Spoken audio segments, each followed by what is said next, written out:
வேலூர் கூட்டு குடிநீர் திட்டம் மூலமாக கேவி குப்பம் பகுதியில் தேவையான குடிநீர் வழங்க நடவடிக்கை எடுக்கப்படும் என்று அமைச்சர் நேரு தெரிவித்துள்ளார். 3 நாட்கள் விடுமுறைக்கு பின்னர் தமிழக சட்டப்பேரவை இன்று கூடியது.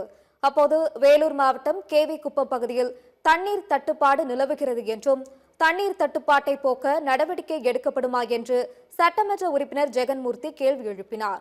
அதற்கு பதில் அளித்து பேசிய அமைச்சர் நேரு, வேலூர் கூட்டு குடிநீர் திட்டம் மூலமாக கேவி குப்பம் பகுதியில் தேவையான குடிநீர் வழங்க நடவடிக்கை எடுக்கப்படும் என்று பதிலளித்தார்.